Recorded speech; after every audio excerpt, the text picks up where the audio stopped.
96.8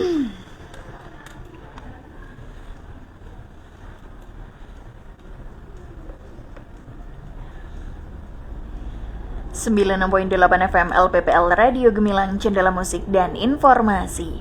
Hai sahabat Gemilang, selamat pagi. Ketemu lagi Kalista Absari kali ini menemani Anda di Jamus Gemilang, Jagongan Lan Musyawarah. Spesial kali ini program kerjasama dengan RSUD Merah Putih, yang kali ini akan membahas topik yang menarik, asupan sehat saat berpuasa. Ini kiat-kiat makan sehat saat berpuasa ya. Dan siaran kali ini bisa Anda simak secara live streaming di gemilangfm.id. Dan pastinya buat Anda yang ingin bergabung bisa join bertanya tentang asupan sehat saat berpuasa di line WA 081578968968. Oh ya, jangan lupa siaran kali ini juga live di Instagram dari RSUD Merah Putih. Oke, tanpa basa-basi, Kalista akan mengenalkan narasumber yang kali ini sudah hadir di studio Radio Gemilang FM. Ada Mbak Afida Ainur Rahma.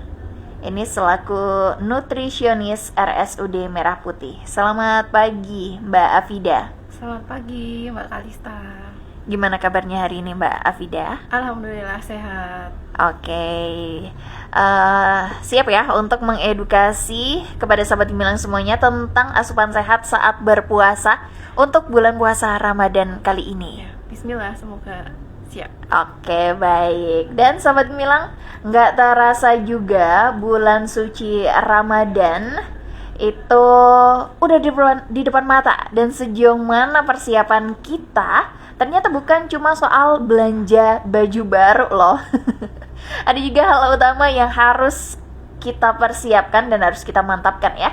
Kesehatan dan juga ilmu. Dan secara gizi, tubuh kita juga harus sehat dan punya imunitas yang baik supaya nggak gampang drop saat ibadah. Dan selain itu kita juga butuh ilmu juga tentang ibadah-ibadah khusus yang ada setahun sekali di bulan Ramadan ini agar tidak terlewat sia-sia. Oh ya, kita akan kupas tuntas ini semua selama 1 jam ke depan. Dan langsung aja kita bertanya dengan narasumber kita kali ini. Mengapa sih persiapan ilmu ini dianggap penting dengan persiapan kesehatan menjelang Ramadan? Langsung aja Mbak Afida, monggo. Baik, selamat pagi sahabat Gemilang. Semoga semuanya dalam keadaan sehat ya. Amin. Kenapa sih kita tuh harus siap-siap buat menyambut bulan Ramadan ya? Terutama untuk masalah kesehatan ya. Kalau kita sakit kan nanti ibadahnya juga nggak maksimal. Jadi biar kesehatan kita terjaga kayak gitu, makanan itu menjadi poin yang sangat penting. Karena kalau kita nggak punya ilmunya, nanti kita makannya sembarangan gitu. Untuk buka ataupun sahurnya sembarangan seperti itu ya Mbak Afida. Nanti pas bukanya makannya balas dendam nih, langsung tuh minum es campur 2 gelas, langsung makan gorengan 3 biji kayak gitu kan, itu juga nggak bagus untuk asupan kalorinya, nanti nggak terkontrol. Oke. Terus Mbak Afida, benarkah kebutuhan kalori kita itu menurun saat puasa gitu? Terus gimana caranya untuk kita tuh membagi porsi yang ideal menurut AKG itu sendiri? Betul, karena kan biasanya kita makan sehari 3 kali. Kalau di puasa kan kita hanya sahur dan berbuka ya. Nah itu pasti otomatis nurun. Kalau menurut angka kecukupan gizi orang Indonesia itu, kalau untuk laki-laki sekitar 1.800 sampai 2.200 kalori. Kalau untuk perempuan, itu untuk wanita. Kalau untuk laki-laki lebih gede lagi. Oke. Sekitar 2.200 sampai 2.800 kalori. Itu pasti nanti akan menurun ya, karena tadi waktu makannya hanya singkat gitu, tapi tidak apa-apa, yang penting tidak terlalu jauh gitu. Di sini kalau untuk pas sahur itu 30-40% dari total kalorinya itu sudah cukup buat modal kita menjalani aktivitas di siang hari. Terus sisanya bisa di pas buka sampai dengan pas mau tidur. Oke, jadi kebutuhan kalorinya itu lebih besar si pria nih ya daripada si wanita Ya, ya. tentu karena dia menurut berat badan pun dia lebih gede, terus aktivitasnya pasti lebih berat. Oke, oke, itu juga berlaku untuk lelaki yang berat badannya lebih sedikit daripada wanita itu. Nanti itu lebih personal. Kalau ini kan Oke. datanya menurut angka kecukupan gizi ya, jadi diambil rata-rata aja. Kalau kita lebih personal nanti masuk ke aktivitas pribadinya itu seperti apa. Terus kalau dia punya stres metabolik, punya penyakit tertentu nanti pasti akan berbeda. Dan mungkin Oke. bisa lebih kecil juga dari yang wanita. Oke deh. Terus Mbak Afida, kira-kira dampak buruk juga kalau kita makan terlalu cepat atau berlebihan saat berpuasa itu apa sih? Mungkin Nanti ada juga. Karena kita kan kalau udah aduh seharian puasa nggak makan apa-apa, ya itu tadi. Terus pengen semuanya dimakan kayak gitu. ya, padahal Nabi kan juga menganjurkan untuk makan itu secara perlahan ya. Nah, nanti bisa yang seharian itu lambungnya kosong, kalau kita langsung makan banyak, apalagi yang langsung berminyak, langsung pedas itu nanti lambungnya bisa kaget kayak gitu. Nanti bisa kayak gastritis, asam lambungnya naik. Kalau yang punya Oke. mah bisa sakit perut kayak gitu. Jadi makanya kita makannya perlahan-lahan dan berhenti sebelum kenyang.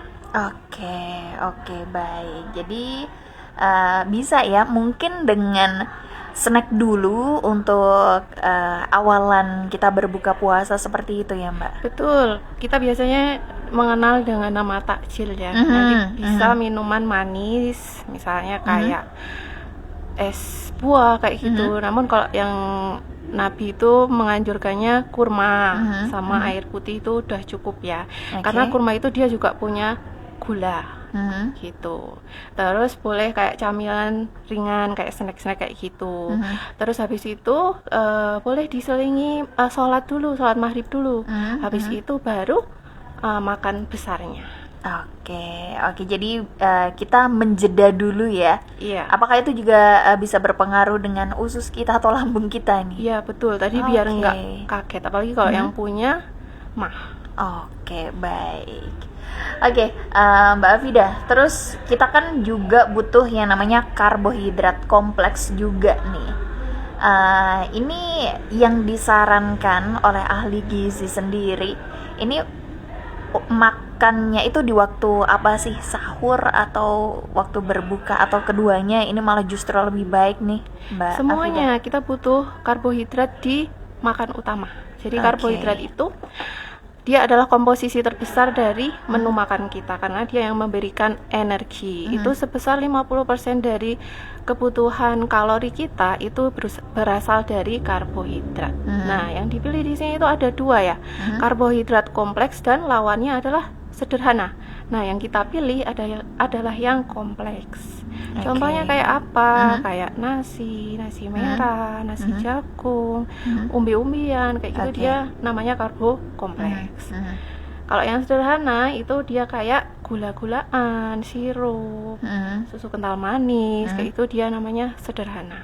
Dan bedanya apa? Kalau yang kompleks itu dia lebih tahan lama dicerna, tapi kalau yang sederhana itu dia cepat hilangnya dan laparnya juga cepat. Makanya kita menganjurkannya yang kompleks. Oke, jadi kita bisa lebih ngerasa kenyang lebih lama seperti itu betul. Ya. Oke, baik. Aduh, kalau masalah urusan perut tuh ya. Ada semuanya pengen dimakan, apalagi kalau puasa gitu, kayak balas dendam. Tapi lapar itu mata. Lapar mata. Dan balas dendam, ya seperti orang bilang ya, balas dendam tuh juga nggak boleh ya. Jadi makanannya harus ini ya, terporsi juga ya Mbak Afida. Oke, baik. Oke Sobat Milang, kita nanti mau ngobrolin juga.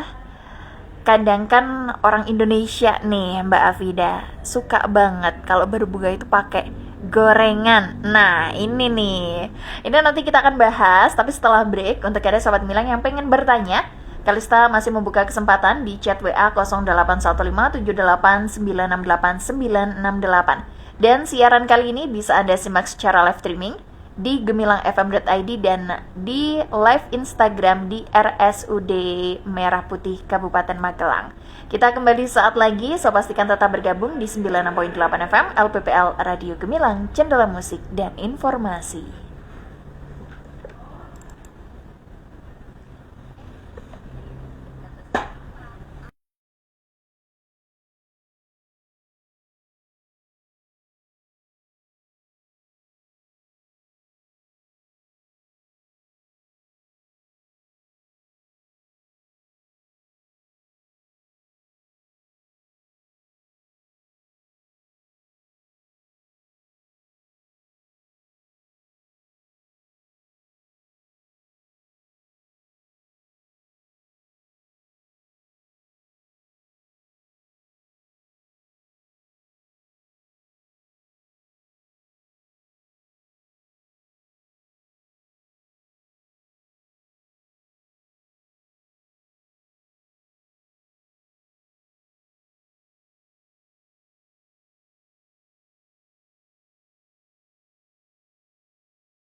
Oke, Sobat Gemilang, Anda masih terus barengan Kalista Apsari yang kali ini menemani Anda tentu di Jamus Gemilang Jagung Andalan Musyawarah. Spesial kali ini program kerjasama dengan RSUD Merah Putih Kabupaten Magelang. Dan pastinya kita masih selama 1 jam ini membahas topik yang menarik. Ini adalah asupan sehat saat berpuasa, kiat-kiat makan sehat saat berpuasa. Dan masih juga dengan narasumber kita ada Mbak Afida Ainur Rahmah, nutrisionis RSUD Merah Putih Kabupaten Magelang. Masih semangat Mbak Afida? Masih dong. Oke. Nah, tadi Kalista ada pertanyaan nih, tapi belum juga terjawab. Karena untuk sesi ini dan pastinya kita semua warga Indonesia ini kalau mau buka puasa itu nggak jauh-jauh dengan takjil yang namanya gorengan. Nah, ini adalah kayaknya menu favorit yang paling utama nih, Mbak Afida. Yeah. Nah, kenapa makanan gorengan ini sering kita makan dan apa bahayanya jika kita banyak makan gorengan saat berbuka puasa? Monggo. Ya, gorengan tuh enak banget ya karena dia tuh gurih, asin, terus ada pedasnya juga. Kalau yang manis juga dia tuh legit kayak gitu ya. Tapi di sini tuh perlu diperhatikan porsinya.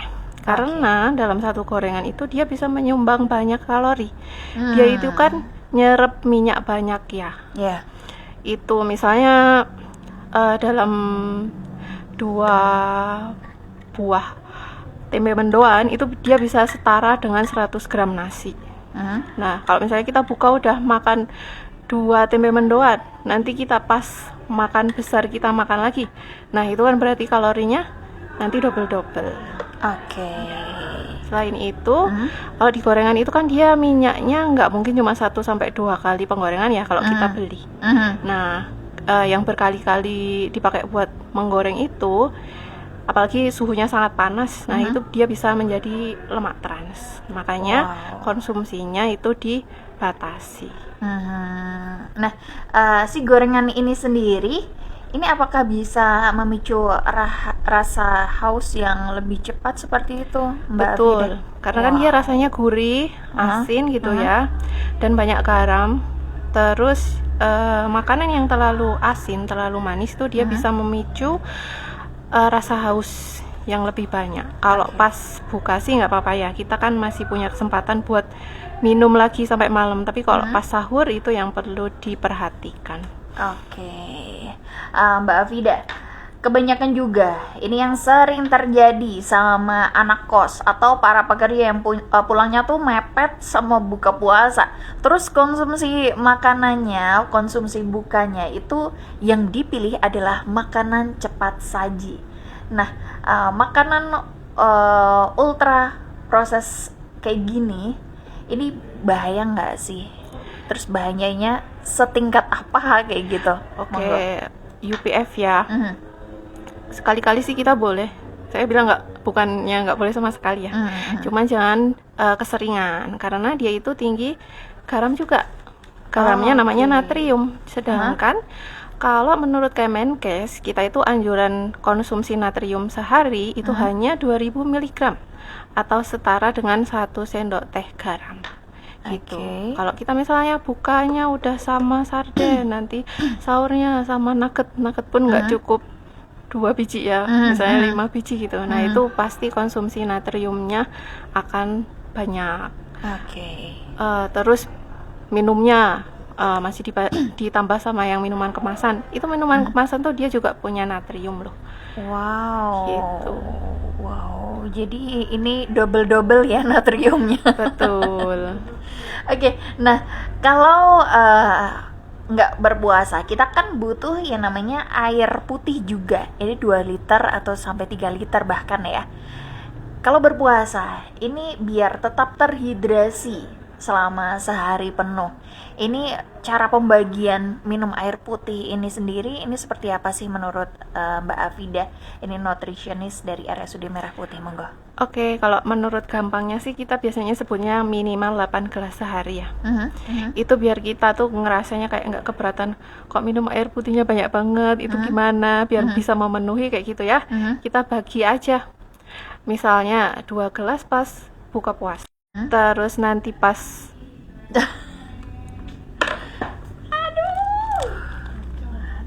Mbak, mati maaf. listrik. Iya. Ya ampun. Duh, maaf sekali.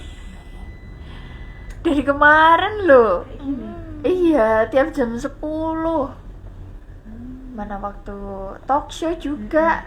Aduh.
Oke, Sobat Gemilang, Anda masih terus barengan Kalista Hafsari yang kali ini menemani Anda di Jamus Gemilang Jagung Ngadlan Musyawarah spesial. Kali ini program kerja sama dengan RSUD Merah Putih Kabupaten Magelang membahas topik yang menarik, asupan sehat saat berpuasa. Ini kiat-kiat makan sehat saat berpuasa. Dan masih juga bersama narasumber kita ada Mbak Afida Ainur Rahma selaku nutrisionis RSUD Merah Putih. Mbak Afida masih semangat ya, biarpun sobat-sobat hilang. Masih. Oke, dan sahabat Gemilang, Anda pengen bertanya, Kalista membuka kesempatan di chat WA 081578968968. Siaran kali ini bisa Anda simak secara live streaming di gemilangfm.id. Dan buat Anda yang pengen melihat gimana sih cantiknya dari Mbak Afida Ainur Rahma ini, Anda sekarang juga bisa bergabung di live Instagram di RSUD Merah Putih Kabupaten Magelang. Mbak Afida, kita langsung saja tadi membahas yang sempat hilang, kebutuhan dari air putih sehari saat kita berpuasa. Monggo. Ya, minimal 8 gelas per hari. Kalau orangnya lebih gede berarti dia lebih banyak lagi. Oke. Itu cara membaginya biar nggak kesusahan. Bisa pas buka puasa itu 2 gelas. Itu termasuk yang di es buah, es campur, kolak kayak gitu ya. Terus nanti 4 gelas pada malam hari sampai dengan waktunya tidur. Dan yang terakhir di waktu sahur itu juga 2 gelas. Oke. Nah, selama itu 4 gelas sebelum tidur ya. Ini kan waktunya juga kayaknya mepet banget nih Mbak Afida. Nah, itu ketika kita udah minum 4 gelas waktu itu kita ke belakang terus kayak ngerasa pengen pipis gitu, itu nggak apa-apa ya? Nggak apa-apa, normal. Oke. Kalau kita nggak pengen pipis malah itu nggak normal.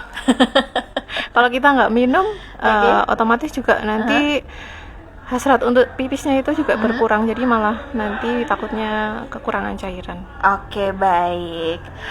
Terus gimana juga nih dengan konsumsi teh atau kopi saat sahur ataupun berbuka? Ini ada batasannya nggak sih Mbak Afida untuk seseorang yang sehat sama seseorang yang mungkin ada sakit seperti itu? Monggo. Oke, kalau teh sama kopi itu sebenarnya boleh aja ya. Cuman konsumsinya dibatasi. Dan kalau menurut saya anjurannya mending pas buka aja kalau mau minum es teh, es kopi kayak gitu ya.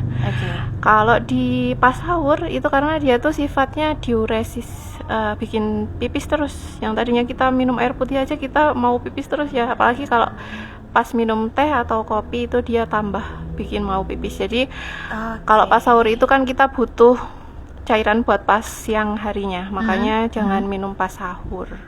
Oke, jadi kalau buat sahur ini baiknya apa nih Mbak Afida? Tetap air putih. Kalau mau aja. yang rasa-rasa ya boleh jus buah kayak gitu. Cuman mending jus buahnya juga yang alami, yang bikin sendiri, jangan yang udah kemasan ya. Oke, tapi tetap sama ditambahin air putih itu sendiri ya? Betul. Oke, baik.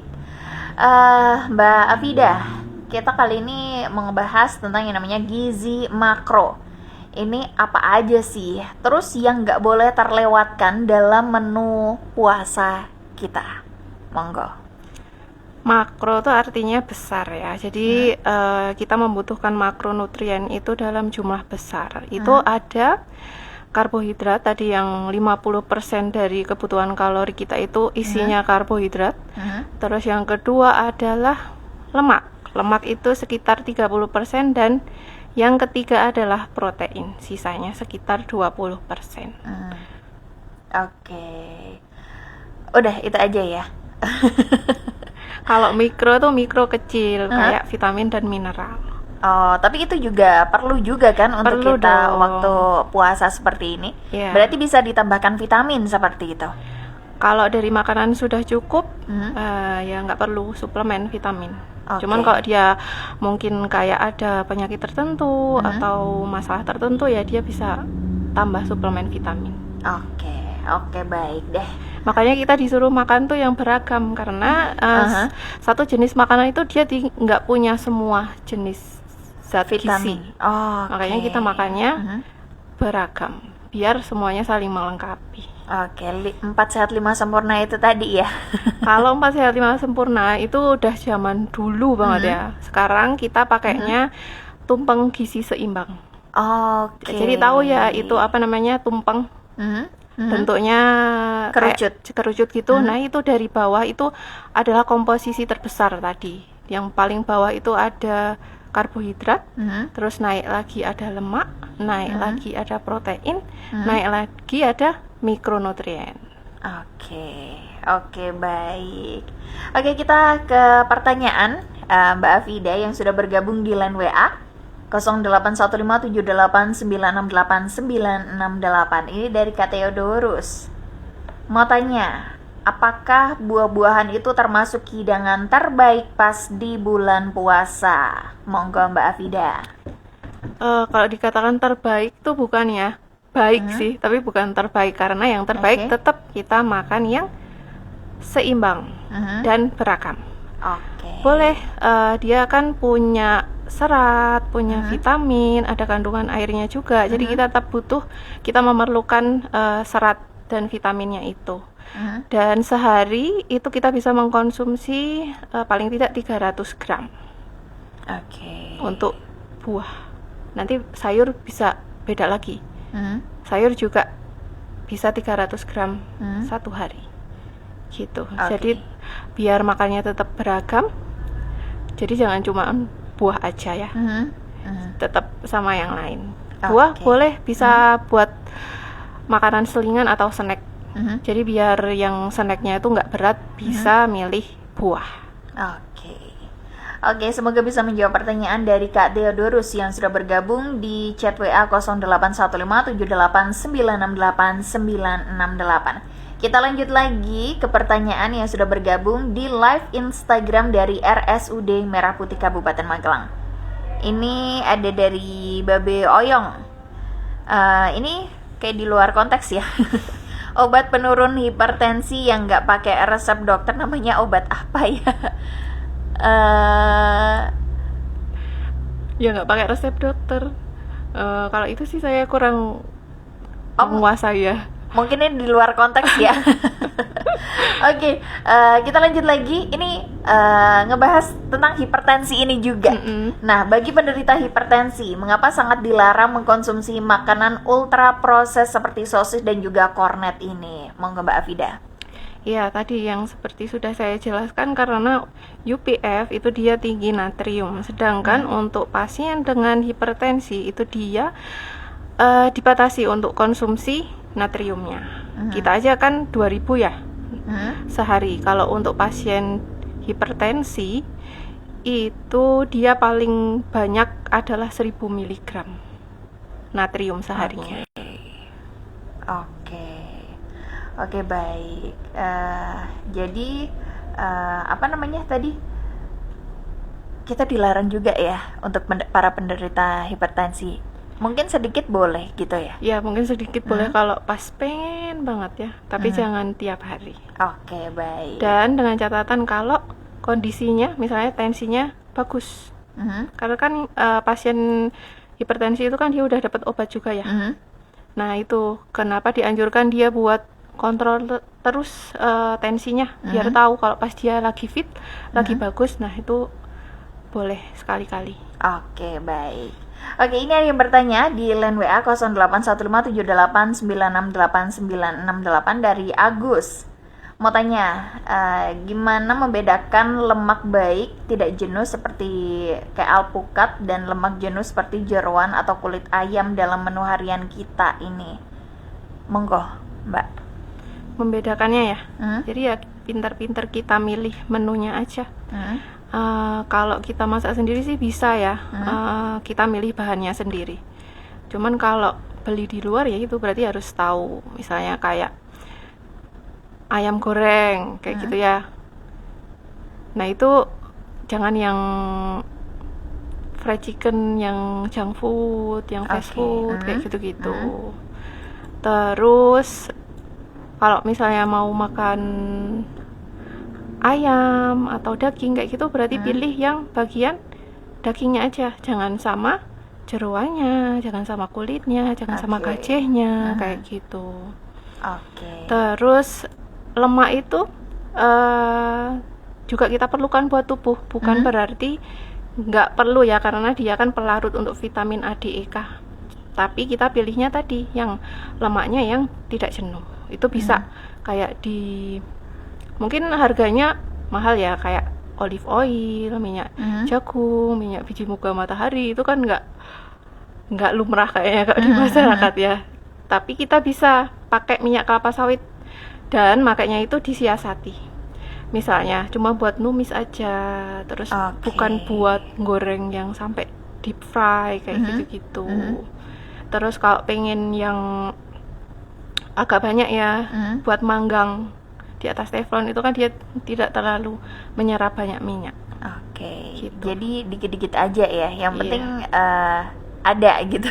Bisa. Santan tuh dia juga termasuk lemak ya. Dia kan dari nabati juga, sebenarnya bagus, cuman kadang di kita penanganannya yang salah. Jadi dia dipanaskan berulang-ulang, seperti kayak kalau di rendang, terus di opor kayak gitu-gitu, yang harusnya dia tadinya bagus nih. Nah dia jadi nggak bagus gara-gara penanganannya yang salah. Nah itu penanganan yang baik itu mungkin kalau pakai santan itu berapa menit atau berapa jam seperti itu Mbak Afida? Yang penting nggak setelah mendidih itu langsung dimatikan, terus dia tidak dianjurkan untuk dipanaskan secara berulang-ulang. Jadi ya masak sekali aja dimakan habis gitu. Kayak gitu. Nggak yang diingat-ingat gitu ya. Para ibu-ibu nih, kadang penjual juga seperti itu juga ya. Jadi pilihan terbaik adalah masak sendiri di rumah. Ya, kalau yang punya waktu. Iya banget. Mbak Afida, kita break sejenak. Buat Anda sahabat Milang yang masih pengen bertanya, Kalista masih membuka kesempatan di chat WA 081578989968. Kita akan kembali saat lagi. So pastikan tetap bergabung di Radio Gemilang, Cendela Musik dan Informasi.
Oke, Sobat Gemilang, Anda masih terus barengan Kalista Afsari yang kali ini menemani Anda di Jamus Gemilang Jagongan Lan Musyawarah. Spesial kali ini program kerjasama dengan RSUD Merah Putih Kabupaten Magelang, membahas topik yang menarik, asupan sehat saat berpuasa. Masih juga dengan narasumber kita, ada Mbak Afida Ainur Rahmah selaku nutrisionis RSUD Merah Putih. Dan siaran kali ini bisa Anda simak secara live streaming di gemilangfm.id dan juga live Instagram di Instagramnya RSUD Merah Putih Kabupaten Magelang.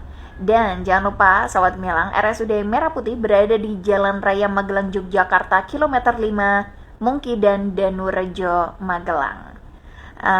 Langsung aja Mbak Afida, kalau saya mau tanya nih, tips-tips untuk berpuasa dari nutrisionis RSUD Merah Putih Kabupaten Magelang agar puasa kita itu bisa menjaga gizi kita terpenuhi dan besok pada akhir Ramadan ini kita bisa tetap sehat. Monggo. Oke, tadi yang pertama tetap makannya yang beragam ya. Dari sumber karbohidrat ada, dari sumber lemaknya ada, dari sumber proteinnya juga ada. Jadi setiap sajian makanan itu dalam satu piring itu ada semua sumber itu. Yang terakhir sayur buah ya. Lupa tadi belum disebutin. Oke, monggo. Terus karena makan makanan yang beragam itu bisa melengkapi sumber zat gizi yang diperlukan oleh tubuh kita. Tadi kayak nggak cuma makronya aja, tapi mikronya juga kita butuh. Kayak misalnya di jeruk tuh ada vitamin C-nya. Di pisang tuh dia juga ada vitamin C-nya. Di sayuran kita butuh seratnya. Ada antioksidannya juga kayak gitu. Terus yang kedua, tadi batasi makanan yang UPF, ultra processed food tuh biar tadi kalau makanan yang tinggi garam itu bikin kita haus dan juga dia tinggi natrium. Bisa menyebabkan resiko hipertensi. Terus minum air putihnya jangan lupa, tadi tipsnya udah 242 ya. Terus yang nggak kalah penting, biasakan baca label dalam kemasan ya. Itu kalau kita beli makanan kemasan itu biasakan baca labelnya. Contohnya kayak misalnya kita beli teh dalam botol nih, dalam satu botolnya itu dia kan biasanya 500 ml ya, dan yang dicantumkan di dalam nutrition fact-nya itu biasanya satu sajian. Jadi misalnya satu sajiannya hanya 200 ml, dia mengandung gula 15 gram. Padahal satu botolnya itu berapa tadi? 500 ml kan? Berarti gulanya dikali 2 karena kita terkecoh sama itu. Sama juga kayak kandungan natriumnya. Tuh yang harus diperhatikan. Untuk buah-buahan boleh beragam juga ya? Boleh. Dan yang di sini yang dianjurkan tuh yang tidak tinggi kalori ya. Contohnya kayak durian, nangka, nanas, terus yang terlalu manis misalnya kayak kelengkeng, rambutan, gitu-gitu kan dia otomatis tinggi kalorinya. Dan juga kalau dikonsumsi dalam jumlah banyak itu dia kadang nggak nyaman di perut juga, bergas ya, kayak durian gitu-gitu. Nah kita pilihnya yang rendah kalorinya namun dia tinggi seratnya. Misalnya yang aman-aman aja kayak pisang, pepaya, upper pear, terus alpukat, semangka, melon gitu-gitu. Oke, baik. Lalu konsultasi gizi di RSUD Merah Putih Kabupaten Magelang ini bisa ya? Bisa. Mbak Afida. Bisa tiap hari Senin sampai Sabtu jam 7 sampai jam 1. Kecuali Jumat itu sampai jam 11. Bisa pakai BPJS juga. Bisa kalau rujukan internal, misalnya dia dari dokter penyakit dalam gitu, biasanya dia akan dikonsultasikan ke poligisi. Tapi kalau yang dia mau secara cuma-cuma aku pengen konsultasi buat nurunin berat badan nih, kalau yang itu pakai BPJS mungkin kita belum bisa ya. Atau coba tanya ke vaskes pertamanya dulu, bisa atau tidak. Oke, baik. Dan untuk Anda Sobat Gemilang yang pengen reservasi, ini Anda bisa mengunjungi s.id/RSUDMP Atau Anda bisa bertanya dulu di customer service. Ini berada di 0293 3202 654 atau bisa di WA 08112 586 000. Pokoknya jangan lupa datang ke RSUD Merah Putih Kabupaten Magelang yang berada di Jalan Raya Magelang, Yogyakarta, KM 5 Mungkidan Danurejo, Magelang. Oke, penjelasan yang sangat luar biasa dari Mbak Afida mengenai asupan sehat saat berpuasa. Dan kini kita tahu bahwa puasa itu bukan sekedar menahan lapar, tapi juga momen untuk mengatur pola makan menjadi lebih yang bergizi seimbang. Dan jangan lupa dipraktekkan untuk tips memilih lemak yang baik, membatasi gula garam, serta memenuhi 8 gelas air putih dalam sehari. Persiapan ilmu juga sangat penting biar kita tuh nggak melewatkan ibadah-ibadah spesial hanya di bulan Ramadan juga ya. Oke, semoga ilmunya bermanfaat untuk sahabat gemilang semuanya. Mbak Afida, terima kasih. Sama-sama. Dan sehat selalu, sukses selalu. Amin. Dan pastinya sahabat Gemilang, sampai di sini dulu kebersamaan barengan Kalistapser yang kali ini menemani Anda di Jamus Gemilang Jagongan Lan Musyawarah spesial kali ini bekerja sama dengan RSUD Merah Putih Kabupaten Magelang. Kalistapser bersama rekan kerja yang bertugas undur diri. Sampai jumpa dan tetap selalu dengarkan 96.8 FM LPPL Radio Gemilang, Cendela Musik dan Informasi. Baik.